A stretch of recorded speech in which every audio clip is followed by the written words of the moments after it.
Pues bueno, antes de iniciar mi presentación, pues quiero agradecerle al comité organizador de este congreso el haber aceptado mi propuesta y todas las facilidades, todas las asesorías que nos han dado en todo este proceso, ¿no? Hoy nos ven los aquí presentes y los que están en línea, pero detrás de estas participaciones pues hay un sinfín de trabajos y entonces infinitas gracias al comité organizador. Bien, comienzo mi ponencia. En el momento en el que uno encuentra en la vasta obra poética de Francisco de Quevedo un cuarteto de romances acerca de 4 animales que han trascendido por ser parte de los bestiarios y en consecuencia de distintas obras de tendencia moral, no debe sorprendernos el preguntarnos el porqué de su existencia y más considerando que la fabulística quevediana se basa en la exposición de personajes tipo, mas no de animales. Recordemos que la preocupación del autor madrileño en el renglón moral se centra en lo escatológico, por lo que opta por tratar, satirizar y evidenciar los vicios humanos, quizá para que el posible receptor de la obra captara de manera evidente el mensaje. Justo como lo hacían los receptores clásicos y medievales frente a textos fabulísticos protagonizados por animales, como lo vimos justamente en las primeras mesas de este congreso. La confrontación por la predilección de animales o personajes tipo para moralizar es un buen punto de partida para entender no solo la moral quevediana, sino la razón de ser de los 4 romances objeto de estudio. Si partimos del hecho de que, citando a Ricardo Piñero Moral, los animales en la Edad Media son más una creación humana que divina, como si la acción adánica de la denominación los hubiera convertido en una posesión más del hombre. En la imagen del animal medieval prima más su construcción simbólica que cualquier otra motivación, ya sea esta biológica o incluso estética. Aspecto natural y artístico están al servicio de su sentido. Fin de cita. Es comprensible que el autor nacido en 1580 se inclinara más por la verdad connotativa humana en vez de animal. Esto es, Quevedo, consciente de la tradición de los bestiarios, opta más por el valor simbólico de los vicios perpetrados por un humano que por un animal. De ahí que para demostrar su superioridad o mayor efectividad de las fábulas protagonizadas por humanos sobre las protagonizadas por animales, satirice el empleo de animales como medio para moralizar, así como a estos y su correspondiente simbología. Muestra de ello es cuando nuestro autor escribe en el romance de dedicatoria que antecede la serie ya referida. Cito: ociosa volatería, perezosa diligencia, aves que la lengua dice, pero que nunca las prueba. Bien sé que desmiento a muchos, que muy crédulos las cuentan, mas si ellos citan a Plinio, yo citaré a las despensas. Si las afirman los libros, las contradicen las muelas. A vos remito la causa y consiento la sentencia. Fin de cita. Como podemos ver, Quevedo nos dice que la intención de sus romances es desacreditar el valor moral de los bestiarios, no solo porque no tratan los vicios humanos con humanos, sino porque muchos de ellos se basan en creencias falsas, ya sea porque el animal en cuestión no existía, o bien porque el referido animal tenía una simbología anfibológica, lo cual podría confundir al receptor, principalmente en obras de tipo fabulística, en donde no se refería de manera explícita el valor simbólico del animal, lo cual desembocaba en una mala interpretación o en una nula interpretación. A pesar de lo anterior, el autor de Sueños y Discursos tiene que demostrar la poca eficacia simbólica de estos animales o bien de su uso con una intención moral, lo que conlleva a que parodie en cada uno de sus romances el tratamiento que se les daba. Por ejemplo, cuando habla del ave fénix, comienza con un tipo de descripción muy a la usanza de los bestiarios, pero después da una vuelta de tuerca y comienza a satirizar su valor simbólico. Cito: tú, que te tiñes las canas con las centellas que atizas y sabes el pasadizo desde vieja para niña, suegra y yerno en una pieza, invención que escandaliza, la cosa y cosa del aire y eterna hermafrodita. Fin de cita. El paso semiótico de ser símbolo de la reencarnación y en consecuencia de la resurrección a ser símbolo de las viejas y de las hermafroditas es un claro ejemplo de la intención quevediana respecto a estos animales y su correspondiente uso. Pues recordemos que, citando a Ricardo Piñero Moral, los textos medievales como beatos, leyendas, fábulas o bestiarios son el reflejo de una apropiación o, si se quiere, de una subversión en el mundo de la naturaleza que tiene como fin el establecimiento de una hermenéutica con un poder especial, consistente en convivir a los animales en espejo de los seres humanos. Fin de cita. Lo cual, por lo visto, es inconcebible e inaceptable para Quevedo. La animadversión quevediana hacia el simbolismo de los animales en historias fabulísticas o con intención moralizadora se evidencia cuando nuestro autor habla del pelícano, el cual, citando el bestiario de Ignacio Malax Echavarría, cito: es un ave de esta naturaleza. Cuando va a algún lugar, la serpiente se acerca inmediatamente a sus hijos y los mata, y cuando regresa el pelícano y encuentra a sus hijos muertos, a causa del dolor que siente, se da un golpe tan fuerte en el vientre con el pico que de él brota abundante sangre que eleva a sus hijos, y enseguida vuelven a la vida. Fin de cita.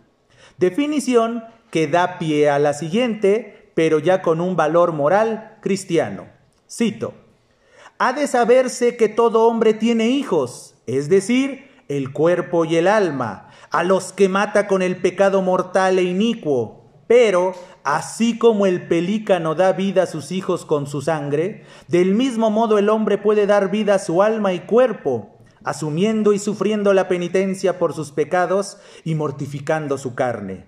Por eso, habiéndonos redimido Dios con su preciosa sangre, debemos estar solícitos y atentos para redimir nuestra alma sujeta por las cadenas de los pecados, tal como está escrito, y cita a sí mismo: el Señor envió la redención a su pueblo, mandó para siempre, etc.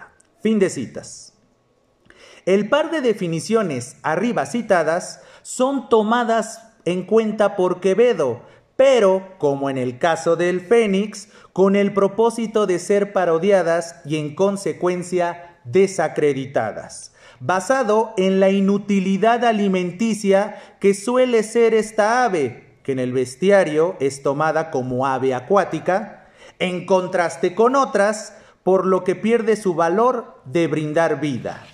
Cito: si yo te viera sin pollos y con lonjas de tocino, vertiendo caldo por sangre, te retozara pellizcos. Buen esdrújulo si haces, buen caldo no lo he sabido, mas quiero una polla muerta que 1000 pelícanos vivos.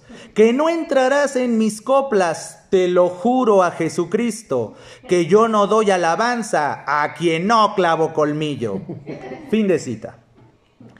El descrédito del valor simbólico de los animales es llevado al extremo por el escritor madrileño cuando en su bestiario habla del basilisco, el cual, citando de nueva cuenta el bestiario de Ignacio Malax Echavarría, es el rey de los reptiles. Con su sola mirada mata al hombre, hace perecer con su aliento a las aves voladoras y está tan lleno de veneno que reluce. Si el hombre lo ve primero, no puede hacerle daño, y el basilisco queda como único rey en la arena vacía. Fin de cita. Este conjunto de elementos tiene un valor simbólico que es, citando el mismo bestiario, este animal representa al diablo, al mismo Satanás que se escondió en el paraíso, que engañó a Eva y Adán, así comieron del fruto prohibido. Por eso fueron expulsados del paraíso y cuando murieron fueron a caer a la cisterna del infierno. Fin de cita. Y es justo este valor el que es satirizado por el autor del Buscón de la siguiente manera. Cito: dime si te dieron leche las cejijuntas, las viscas, si desciendes de los zurdos, si te empollaron las tías.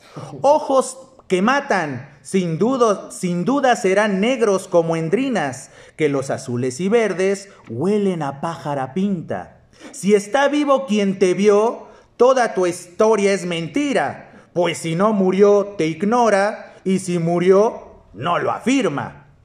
Llevarte en cas de busconas es sola tu medicina, pues te sacarán los ojos por cualquier niñería. Fin de cita. Basado en la fatalidad de la mirada, Quevedo juega con ello para decir que de seguro el basilisco fue criado por personas indeseables que matan con la mirada o que son fatales, cejijuntas, viscas, zurdos y tías.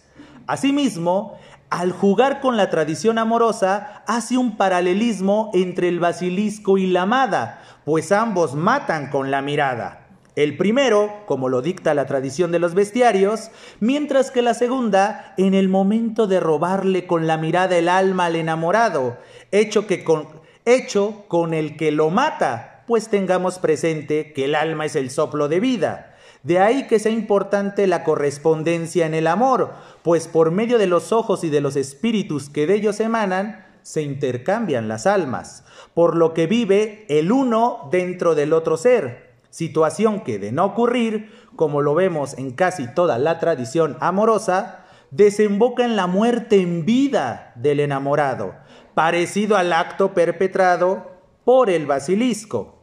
Por esto, Quevedo cierra su romance refiriendo que la única medicina contra la fatalidad de este animal son las busconas, quienes, como lo podemos constatar en un sinfín de sus obras, se caracterizan por ser berrinchudas, debido a que su afán son los bienes o favores que se les brindan, los cuales, al ser obtenidos, conlleva que la buscona, so cualquier pretexto, se separe del embaucado y en consecuencia pueda estar libre para buscar al próximo. El juego entre animal del bestiario y personaje tipo es también usado en el último animal que refiere Quevedo en su cuarteto de romances al relacionar al unicornio con el cornudo. Cito: si hay tanta virtud en uno, ¿cuánta mayor la habrá en ciento? Lo que de unicornio va a hacer otros muchicuernos. A más cuernos, más ganancia. Dicen los casamenteros que a más moro, solo el Cid y Bernardo lo dijeron. No te inventaron maridos, que no son tan avarientos, pues por añadirte otro, no empobrecieran más presto. Cuentan que los animales le dejan beber primero, más valen los cuernos hoy, pues comen y beben de ellos. Saludador de cornada, dicen que quita venenos, que de cabezas triacas hay en boticas de pelo. Doncellas dis que le rinden, mas agora en nuestro pueblo, a falta de las doncellas, casadas harán lo mismo. Aquesto es, de pe a pa, lo que nos dicen los griegos. Lléguese acá el unicornio, llevará por unos sendos. Fin de cita. El caso del unicornio es bastante significativo, puesto que su valor simbólico es anfibológico en su totalidad, porque en unas obras es positivo, por ejemplo, en el de Bestis, mientras que en otras es negativo, por ejemplo, en el Libellus. Cito ambas obras referidas.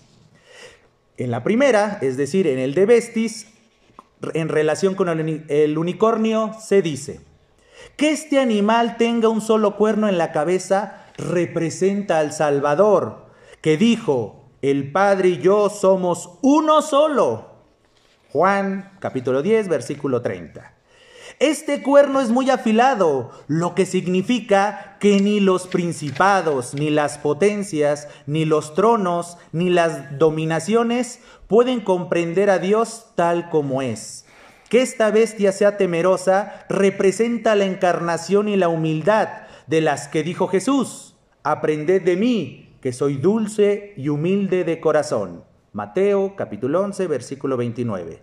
Este cuerno es tan afilado que el demonio, astuto por lo demás, no pudo comprender el misterio de la encarnación.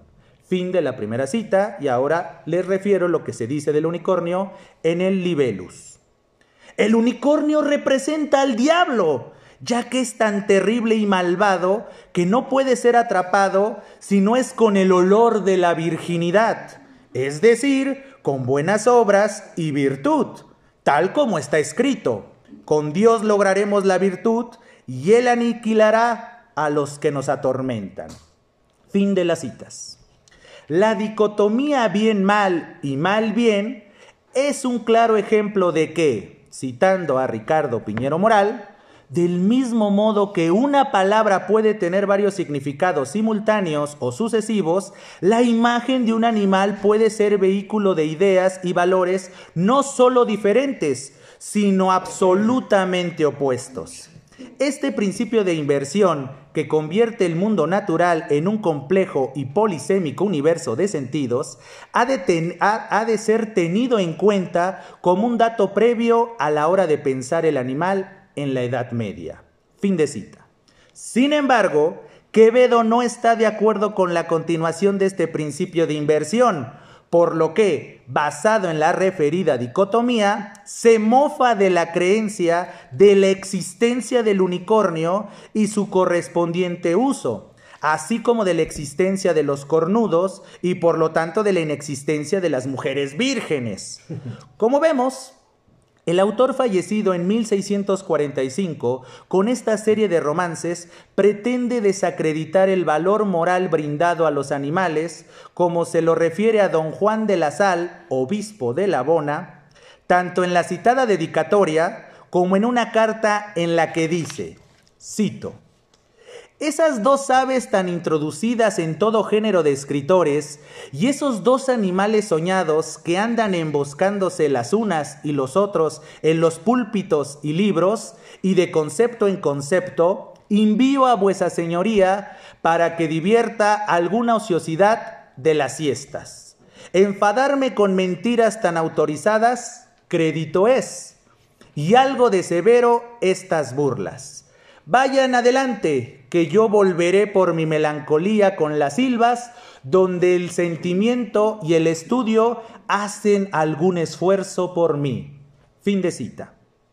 La mención de las mentiras tan autorizadas, sumado al valor que le brinda las silvas, donde el sentimiento y el estudio hacen algún esfuerzo por mí, son la clave de todo esto, ya que con base en el tratamiento que Quevedo le da a los animales del bestiario y a la tradición de los bestiarios en relación con su valor moral, se puede afirmar que a nuestro autor le molestaba la banalización de lo moral o bien la animalización de lo moral, pues por lo visto, para él este recurso iba en contra de la intención de la moral y por ende de la sabiduría, porque ambas nacen, están, deben ser perseguidas y ejemplificadas por los humanos.